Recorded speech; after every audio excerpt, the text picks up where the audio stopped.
What's worthwhile? Healing mind, body, and spirit. I'm Ramsey Zimmerman. I choose peace of mind, vitality of body, and joy of spirit over stress, exhaustion, or overwhelm. Together, let's explore and pursue the many ways to build holistic health and wellness. Hey there, it's Ramsey here. It's that time of year again for boxes. Boxes being delivered, put under trees, recycled. Also the time of year when we tally up our accomplishments and see which boxes we've checked off this year's goals list.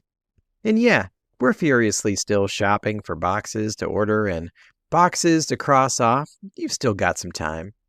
But here's a question that has been haunting me a bit this week. What if they are not the right boxes? Were they the most important boxes, or were they the brightest, flashiest objects, or maybe the most obvious things to do?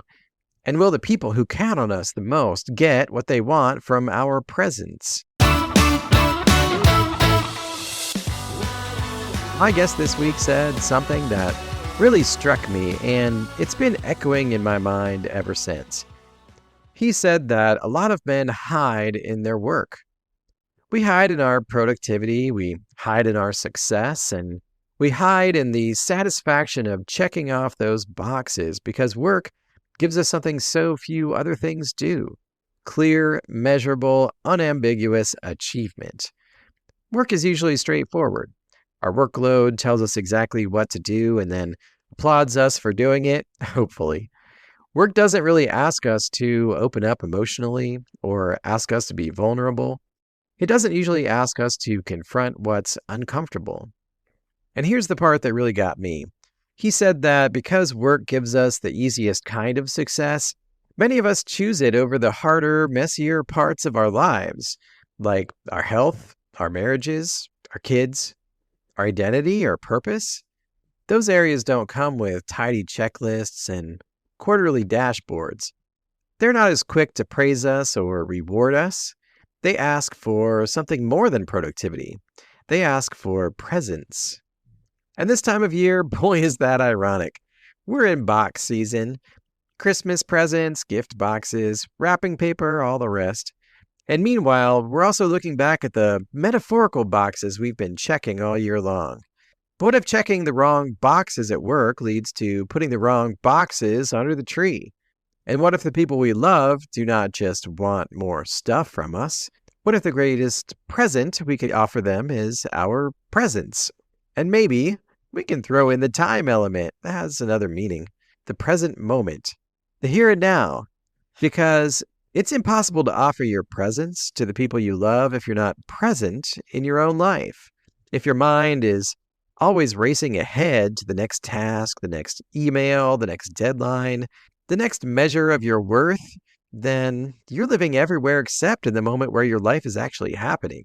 Everywhere except where your people live. Everywhere except where love lives. This is why what my guest shared rings so true with me. When we hide in the safety of workplace achievement, we're not just avoiding difficult feelings or hard conversations, we're avoiding the present moment. And if we're avoiding the present moment, we cannot offer presence. And if we're not offering presence, then all the presence in the world will not fill the gap left behind. Do you feel exhausted before your day even starts? Or do you struggle to balance demanding work and family with everything else? Do you wonder how to say no without guilt or set boundaries when everyone needs things from you? Does burnout feel inevitable no matter how hard you try to push through? Then check out my new book on Amazon, Stress Response. Manage your response to stress in order to reduce anxiety, avoid burnout, and find calm and steady focus. Now available on Amazon.com. Look, I get it. I do this too. I've spent years chasing productivity, trying to make myself valuable by how much I produce or how hard I work. And yeah, there's goodness and purpose in working hard. There's real dignity in providing for our families. But if providing becomes the only thing we do, then something sacred goes missing. Something essential, something irreplaceable. And maybe that is the deeper invitation this season. Not to tally up our productivity, but to ask ourselves whether we have been present.